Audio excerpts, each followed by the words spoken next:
Bom dia.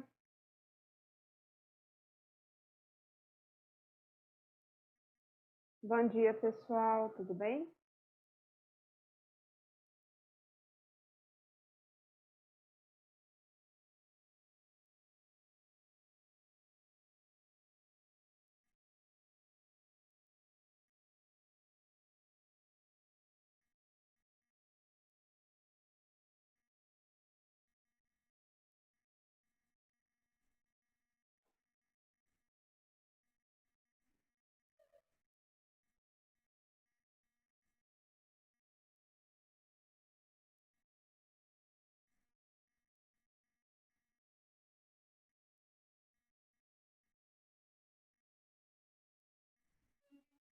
Vou dar uns minutinhos para todo mundo entrar e aí a gente começa a aula, tá bom?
Vocês estão me ouvindo bem?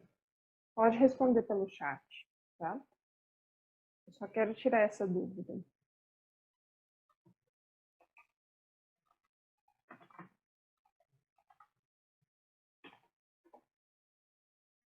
Obrigada, Ana. Bom, então, eu vou começar o que a gente tem que fazer hoje. E quem for entrando vai seguindo o baile aqui, de acordo com o que a gente foi falando, tá? Hoje nós iniciaremos o conteúdo sobre arte gótica e, para isso, a gente tem que ter em mente algumas coisas. A arte gótica ela vai se desenvolver nos séculos XII, século XIII, século XIV. Tá? E esse vai ser um período em que a gente vai ser conhecido na Europa, né? Na verdade, faz parte da divisão histórica mundial, conhecido como Idade Média. Só que a Idade Média ela não foi a mesma coisa para todas as regiões, conforme a gente viu. Nesse período, se a gente for fazer um comparativo entre Oriente e Ocidente, a Europa teve uma grande ruralização, enquanto o Oriente, Império Bizantino, por exemplo, ele continuou se expandindo e tendo aí uma urbanização muito maior. Qual é a questão? Quando a gente realiza esse comparativo, a gente percebe que não só a forma de organização social ela foi modificada, como também a maneira de se viver acabou indo por caminhos diferentes. E nesse ponto entra a arte. Se a gente for fazer um comparativo entre a arte que foi desenvolvida pelo Oriente e a arte que foi desenvolvida pelo Ocidente, pela Europa Ocidental, a gente vê que, enquanto no Império Bizantino ela se manteve imutável, na Europa, não. Para resolver problemas, ou até mesmo para fundir elementos distintos entre si e criar algo único. E aí nós temos, né, instituições que acabaram abarcando tudo isso para continuar mantendo uma certa hegemonia. E a gente tem aí a Igreja Católica como essa grande instituição que dominou durante toda a Idade Média. A arte europeia, ela tem uma característica de sempre buscar algo novo, sempre ir atrás de uma solução para um problema que é colocado no presente, ou no seu presente, dependendo do tempo que a gente está analisando. E isso, tá? Essa busca por soluções, essa busca por algo novo de acordo com o que se vive, que vai fazer a arte românica que a gente viu nos séculos XI, séculos XII, terminar. Tá? Por quê? Vamos recordar novamente, o cenário europeu era de ruralização, porém, técnicas agrícolas novas permitiram que colheitas de alimentos fossem maiores e melhores. Eu tenho mais alimento disponível, eu tenho a possibilidade de ter um crescimento populacional maior. Se vocês se recordam da estrutura social feudal, eu tenho servo na base de tudo e uma série de relações que são montadas para que este servo pague tributos ao seu senhor. E os tributos não são tão simples assim de ser dados a esse senhor feudal. Tá? O que faz muitos camponeses, muitos servos fugirem para as cidades para tentar uma vida melhor, uma perspectiva melhor de vida. Lembrando que as cidades, elas não deixaram de existir, mas vai se ter um renascimento do núcleo urbano existente agora a partir desse século XIII, século XIV, século XV, até ter uma expansão que não tem mais volta. Tá? Então, qual vai ser a diferença desse crescimento urbano quando a gente olha para as cidades do período antigo e da alta Idade Média? Por quê? Na Antiguidade e na Alta Idade Média, a ideia de cidade estava muito ligada a um poder administrativo, a um poder militar. Enquanto as cidades na Baixa Idade Média, elas se transformaram, elas se tornaram um núcleo econômico, um núcleo político, um núcleo cultural importante. À medida que os seus habitantes inauguram novas formas ou iniciam novas formas de relação entre si e que permite aí um surgimento de um poder que rivaliza com essa estrutura feudal que existia, e que estava já bastante enraizada desde a queda do Império. Tudo bem até aqui? Pode responder pelo chat também, tá? Qualquer dúvida vai falando, eu estou dando uma olhada aqui. O que acontece? Que poder é esse? Poder econômico. Vai se começar a juntar bens. Pode ser terrenos, pode ser produtos agrícolas, pode ser que dessas relações que se estabelecem na cidade, essas novas profissões que surgem,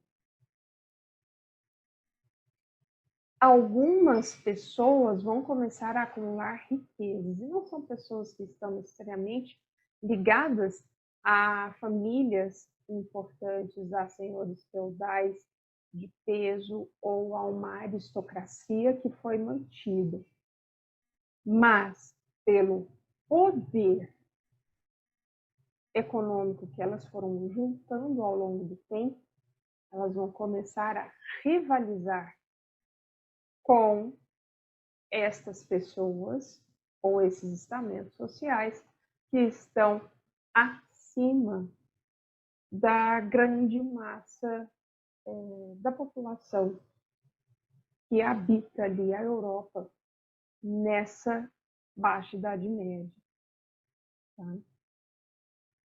Com quem esses burgueses, esse termo, ele vem de burgos, que eram os nomes das antigas cidades. Tá?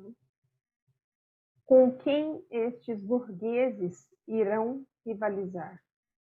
Com pessoas que vão ter poder.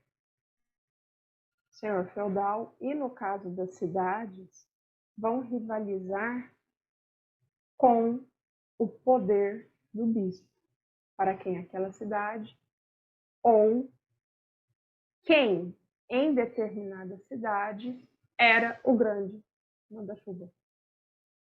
Tudo bem até aqui?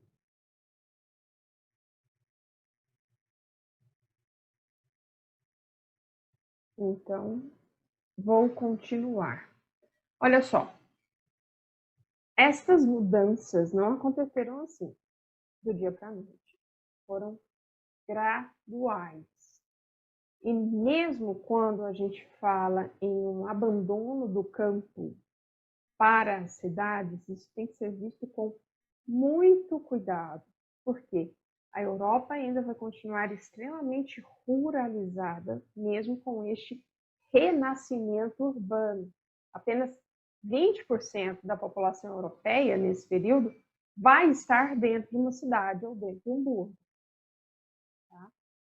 Mas cidades que são atrativas, como Paris, Florença, Veneza, cidades importantes do ponto de vista comercial, elas já vão ter populações significativas em 1.300, mais de 100 mil habitantes.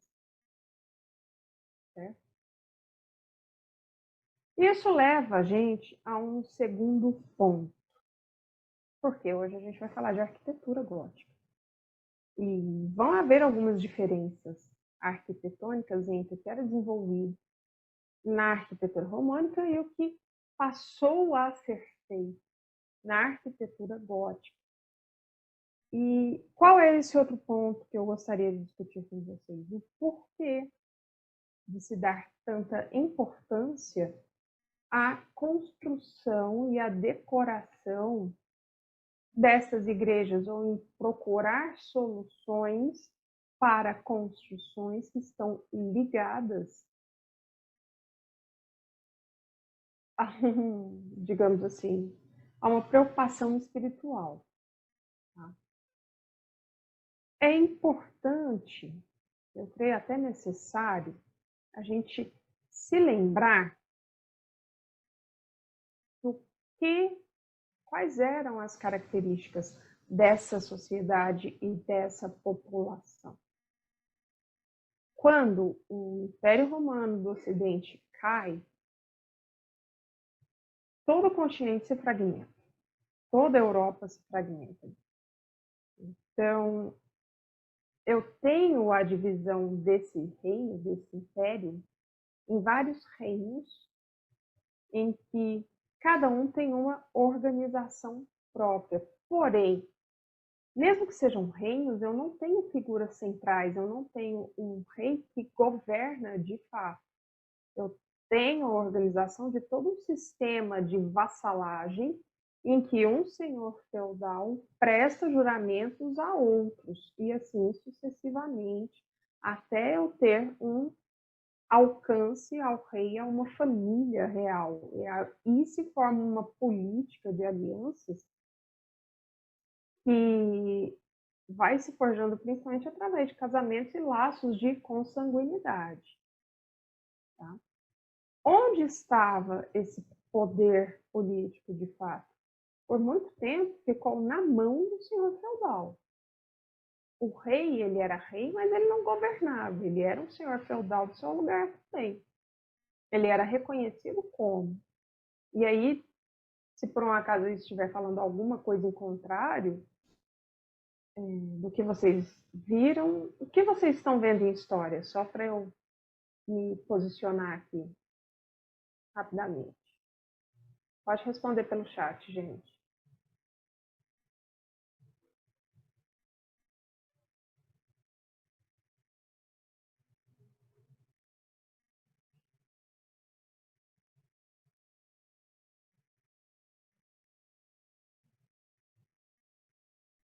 Gente, é assim, eu sei que vocês estão com sono ainda. Ai, obrigada, Beatriz. Pra não me deixar falando literalmente sozinha. O Império Romano. Tá, ok. Então a gente está uns pares de séculos aí mais adiante, tá? Olha só. Depois vocês podem tirar se vocês forem seguindo o baile na aula de história, vocês vão perceber o que eu estou falando, tá? Nessa questão desse sistema de vassalagem. O rei, ele vai ser também um senhor feudal, importante, reconhecido, mas por muito tempo a posição dele vai estar mais ligada como uma função decorativa, quase. Tá? Qual instituição que realmente vai ter força e ser homogênea dentro do continente nesse período? A Igreja Católica. E a Igreja Católica que vai impor para todo o continente qual é o seu ponto de vista, qual é a sua visão, determinando o que deveria ser praticado em termos de comportamento social e comportamento privado e a quem se deveria prestar obediência. E aí se monta todo um sistema. E, mas igreja, por que igreja católica? Vocês têm que lembrar que até 1054, a igreja bizantina e a igreja europeia, elas eram uma só, mas que elas viviam em conflito. Com o cisma, o grande cisma de 1054, há uma divisão, principalmente de ordem litúrgica, entre essas igrejas, e aí se forma a Igreja Ortodoxa e aí sim a Igreja Católica Apostólica Romana. Então, a partir daí é a Igreja Católica que nós conhecemos. Tá? Eu tenho o desenvolvimento durante a Europa, durante a Europa medieval, de um pensamento extremamente teocrático. Deus está no centro de tudo, de todas as coisas, e todos os saberes, tudo o que acontece, é explicado de uma maneira bem básica, porque Deus assim determina. Essa ideia de pensamento científico, de curiosidade que nós temos hoje e que nós perseguimos, vai ser algo que vai surgir a partir do Renascimento. E a partir da reentrada, e aí essa reentrada vai acontecer por aí, no século XIII, principalmente via invasão muçulmana na Península Ibérica, de textos da antiguidade, de filósofos, de sábios, de matemáticos da antiguidade que ficaram guardados, preservados no Império Bizantino, que passaram pelos muçulmanos e reentraram na Europa e começaram a se difundir de novo. Até aí, esse conhecimento da antiguidade, essas discussões, debates filosóficos, políticos, matemáticos e etc. e tal, que não estavam envolvidos diretamente com Deus assim determinou, eles vão ser guardados dentro dos mosteiros, sob a curadoria da igreja. E a igreja que vai determinar, a igreja católica que vai determinar quem tem acesso a esse conhecimento ou não. tá? E a maioria da população não vai ter acesso. A maioria da população não vai saber nem ler. É até uma discussão. Bom dia, Enzo. Quer falar alguma coisa?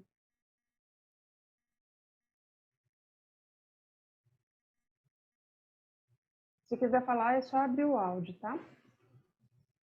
A maioria da população não sabe nem ler, se vocês se recordarem desse ponto. E, por isso, grande parte das igrejas, elas vão aceitar, vão utilizar pinturas, esculturas, como uma forma de educação do fiel em relação àquilo que ele deveria ser em todos os aspectos da vida, porque a religião vai ser bem dominante nesse período. O que faz a gente chegar às igrejas? O porquê delas serem tão grandes, tão largas, tão bem decoradas. Porque ali vai ser tratado como um espaço divino, como um espaço de ascensão, como um espaço de ligação entre o profano, que somos nós, né? É a população em si, e o divino, e o sagrado. E essa mediação, esse encontro, vai ser feito pela igreja. A igreja é a grande mediadora do contato com Deus e da palavra ou dos desígnios que Deus destina à população, ao que quer. E aí a gente tem dois motivos. Um, para tentar fazer essa ligação mais firme com essa população, e outro para mostrar realmente qual é o poderio da igreja naquele período, a grandiosidade que se quer mostrar, dar a influência que ela exerce sobre todo um continente. Tudo bem até aqui?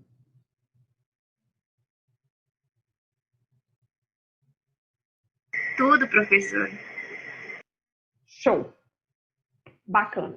Porque agora, então, a gente vai chegar no ponto em que a gente vai fazer a comparação entre esse tipo de arquitetura, entre a românica e entre a gótica.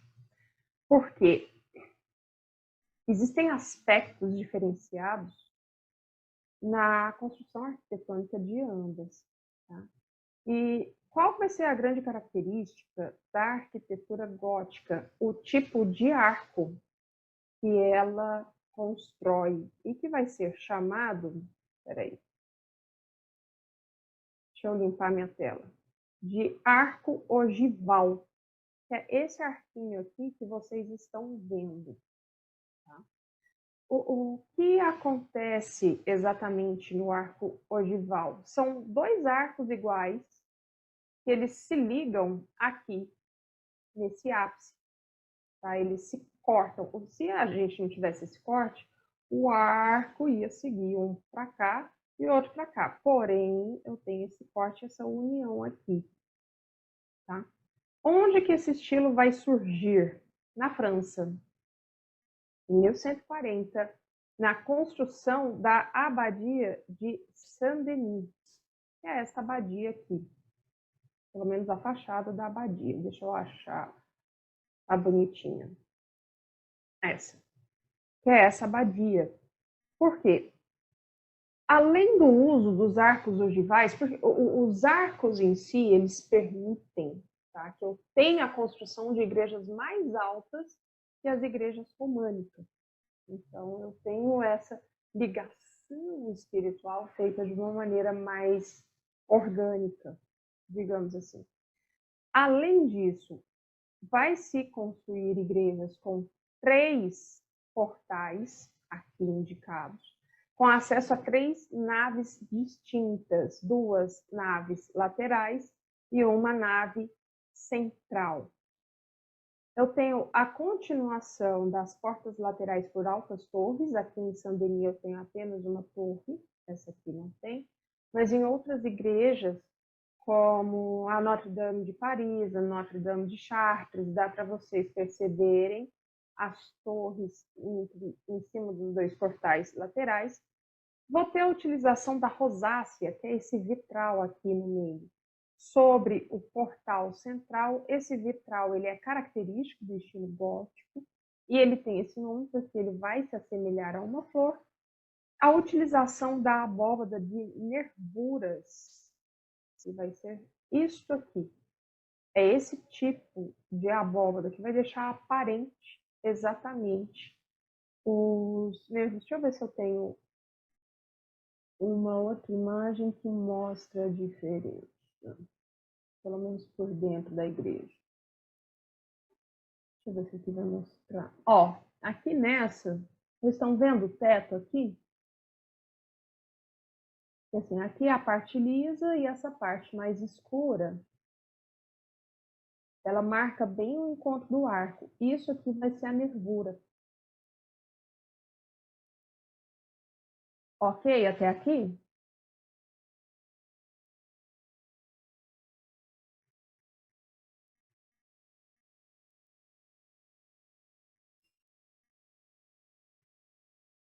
Tá. Obrigada, Pablo. Então, vou voltar lá para o esquema da abóbada de nervura. Só um minuto. Isso. A abóbada de nervura que ela não vai ser colocada sobre parede, mas sim sobre pilares. Quando eu construo essa igreja sobre pilares, eu aumento o espaço interno dela. Entende? Eu posso ter circulação grande nessa área aqui. E o uso do arcobotante. O que é o arcobotante? Essa peça que vai ser colocada ao lado de fora da igreja, como uma maneira de transpor o peso superior direto para o contraforte. Vai ser uma estrutura feita para auxiliar a base da igreja ela ficar de pé. Então, o arcobotante ele tem isso aqui curvo e no sistema matemático que eu não domino, vai transferir o peso para o contraforte, auxiliando aí essa base. Tudo bem até aqui? Tranquilo? Tudo ótimo. Tá. Só para vocês verem as diferenças entre a igreja românica e a igreja gótica. Tá?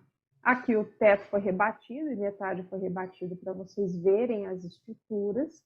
Mas olha aqui como eu tenho aqui a abside, certo? Onde vai ter o coro, vai ficar o altar, o transepto bem aqui.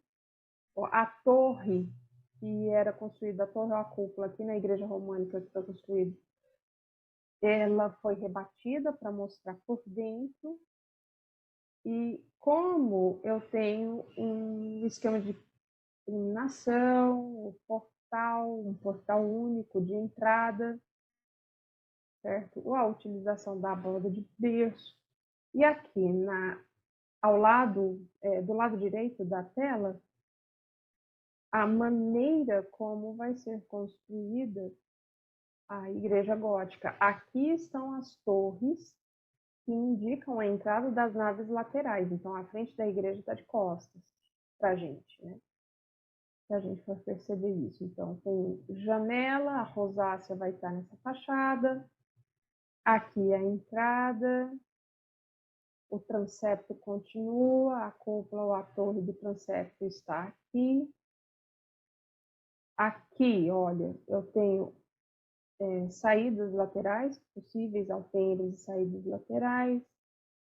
Então, dá para perceber que ela cresce muito mais, ela aumenta muito mais de tamanho, dada a intencionalidade da ligação que se quer passar. Essas mudanças estruturais permitiram que fossem construídas igrejas mais altas, acentuando essa impressão de altura e verticalidade, e os pilares, por sua vez, dispensaram a construção de paredes grossas para a sustentação dessa nova estrutura, possibilitando a abertura de janelas amplas e que poderiam ser preenchidas ou não por vitrais multicoloridos. Aqui, deixa eu ver o que eu tenho de imagens. Eu não coloquei todos aqui. Então, eu vou compartilhar a tela do chat. Quer dizer, do chat não. Da nossa plataforma. Só para vocês darem uma olhada nas imagens. Essa aqui é a Notre Dame de Chartres, na França. Só para vocês darem uma olhada no tamanho da igreja. Olha, a fachada central está assinalada pelas torres. Lembra que as torres continuam os portais das naves laterais. Então, aqui vai ser a abside. Aqui ainda é a Notre Dame de Chartres, onde, olha aqui como foi feito o portal, entrada das 3 naves. Esse é um detalhe da mesma igreja, onde eu tenho aqui uma... Essas entradas, elas vão ser muito trabalhadas em termos de escultura, até para mostrar estas imagens que são importantes nessa pedagogia cristã que se forma durante a Idade Média. Aqui é a Catedral de Notre-Dame de Laon, é a nave central. Olha a iluminação, aqui a rosácea, então a entrada está para cá. Quem tirou essa fotografia está provavelmente posicionado perto do coro e virou de costas para o portal. Então, olha a nervura aqui, ó. A abóbada de nervura, as cúpulas altas, a iluminação aqui é toda conseguida através de janelas no plano superior, janelas mesmo não vitrais, que dá essa claridade colocada. E aqui os pilares de sustentação que permite circulação de uma nave para outra sem maiores problemas. Aqui a frente, a esquerda na tela é a frente da Notre Dame de Laon, e à direita a gente já tem a Notre Dame de Paris. Eu não sei se foi há uns 3 ou 2 anos atrás que a Notre Dame de Paris pegou fogo, inclusive ela estava em processo de restauração e foi completamente queimada. Porém, já estão trabalhando na reconstrução da igreja, porque ela é um patrimônio importante, um patrimônio cultural bem importante. E na foto seguinte, também é a Notre Dame de Paris. No mesmo ângulo em que foi tirada a Notre Dame de Chartres. Aqui dá para vocês verem a entrada, né, as naves laterais assinaladas pelas torres. Olha a torre do transepto, do cruzeiro. E aqui vai ser o braço do transepto, né? Vai ser uma entrada, um alpendre criado pelo transepto. Olha o detalhe, aqui onde eu estou assinalando com o mouse, do arco botante. Vai ser na Notre Dame de Paris que pela primeira vez vai ser utilizada essa estrutura do arco botante como estrutura de sustentação do peso da construção. Então, o arco botante transfere esse peso para o contraforte, que está estampado pelas árvores. Tudo bem até aqui?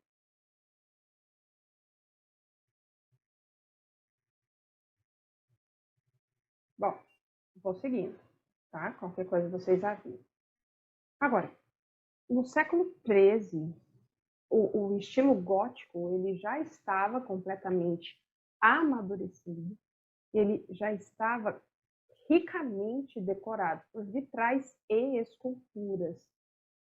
Por exemplo, aí em Notre-Dame de Chartres, os vitrais coloridos... Opa, peraí que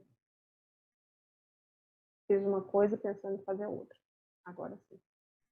Os vitrais coloridos, eles se sobressaem na decoração da igreja.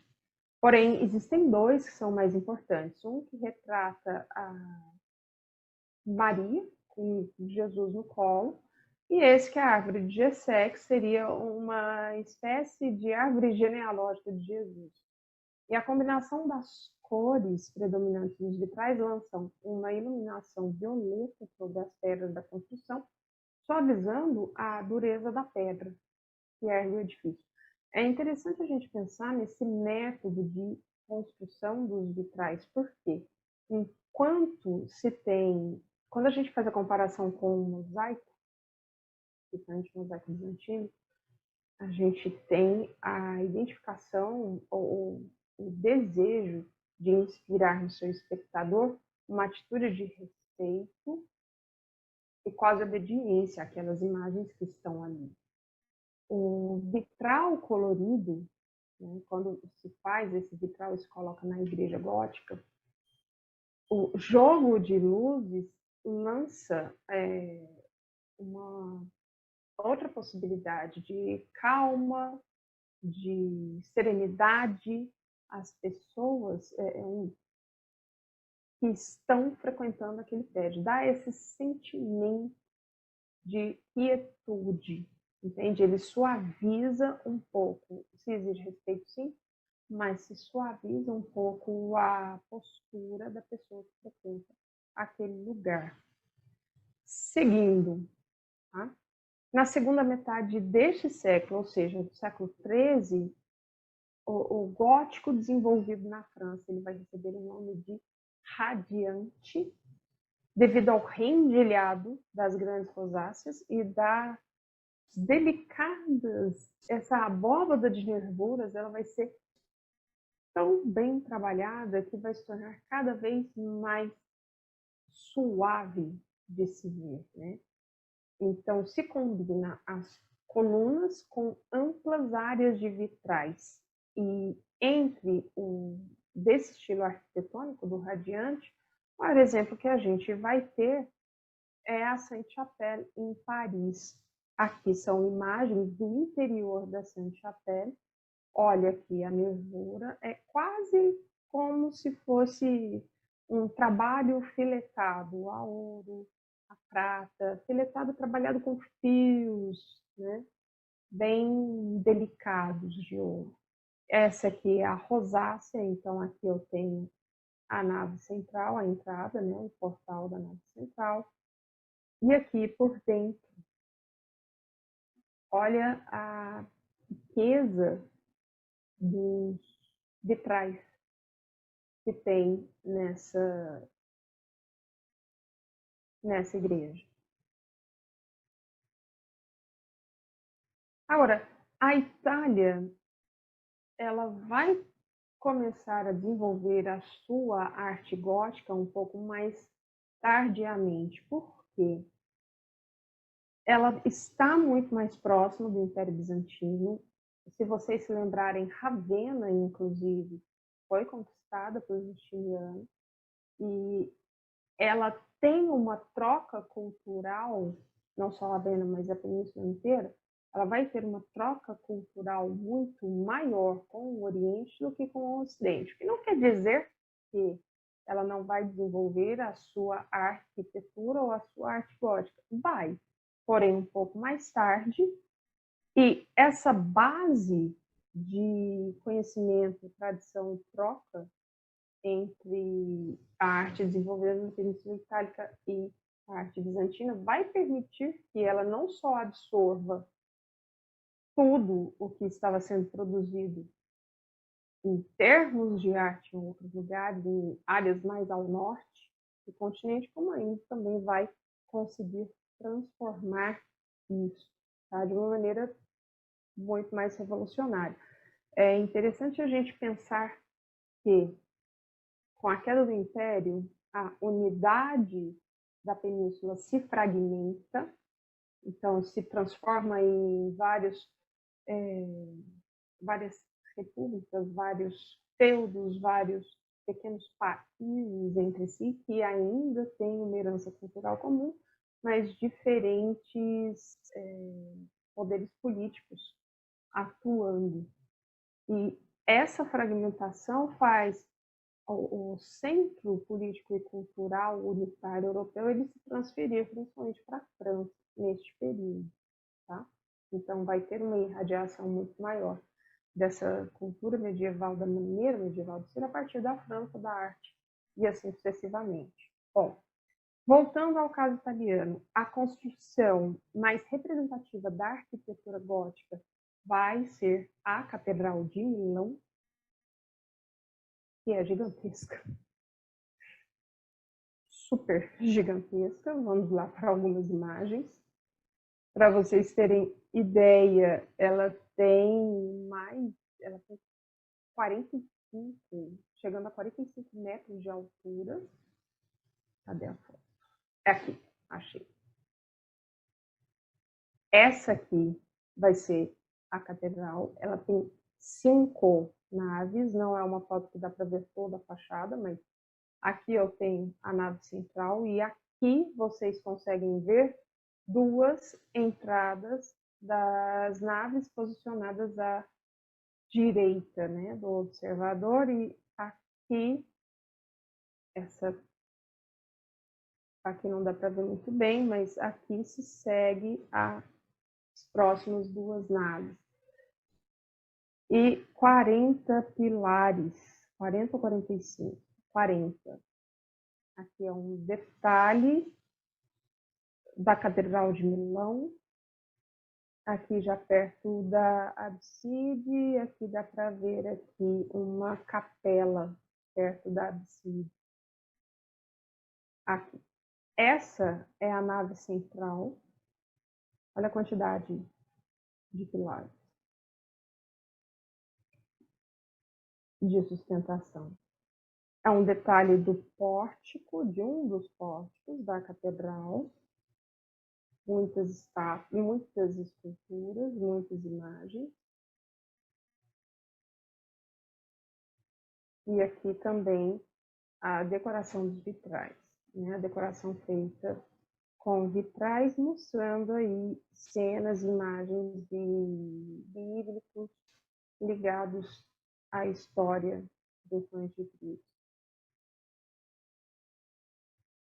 Deixa eu mudar a tela.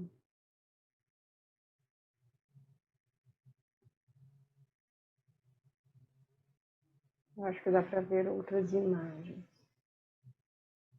Olha, essa aqui é um detalhe dos arcobotantes, que também foram feitos nessa catedral para a sustentação do peso da igreja.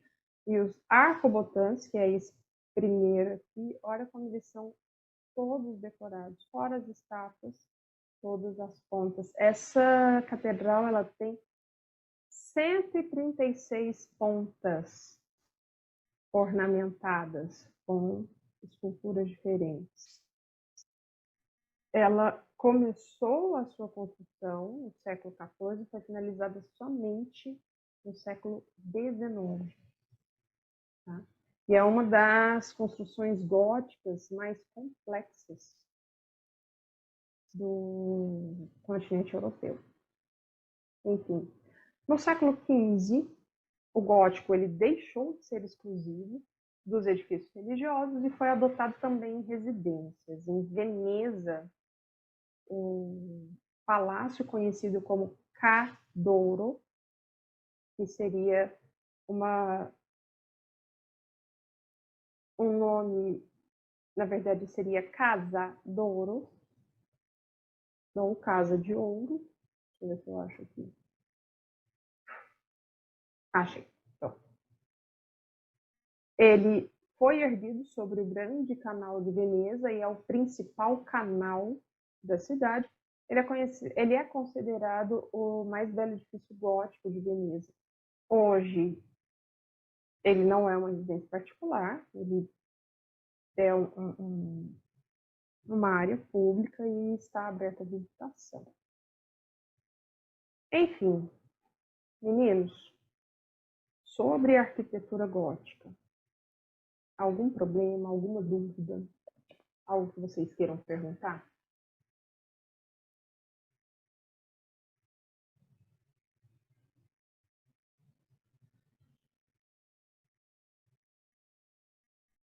Não?